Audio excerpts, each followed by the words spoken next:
गरीब किसान। और उसका सपना बहुत समय पहले की बात है। एक छोटे से गांव में रघु नाम का एक गरीब किसान रहता था। उसके पास थोड़ी सी जमीन और एक पुराना बैल था। रघु मेहनती था, लेकिन जितनी भी मेहनत करता, कभी फसल अच्छी नहीं होती, कभी बारिश धोखा दे देती, तो कभी बाजार में दाम गिर जाते। एक दिन रघु खेत से थका हारा घर लौट रहा था। रास्ते में उसे एक साधु मिले। साधु ने पूछा, बेटा, तुम इतने परेशान क्यों हो?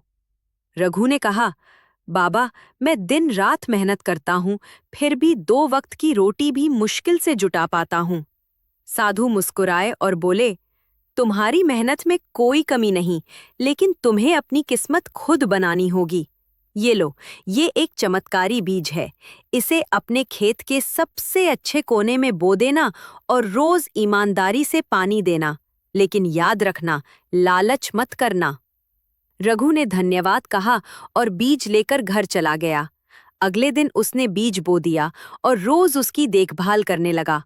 कुछ ही हफ्तों में वहां एक अनोखा पौधा उगाया, जो हर दिन थोड़ा बड़ा होता गया।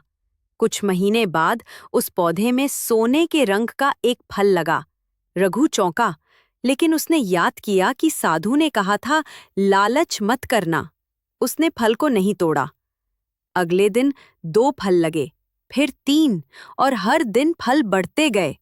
कुछ ही समय में रघु के पास इतने फल हो गए कि उसने 1-2 गांवों में उन्हें बेचना शुरू किया।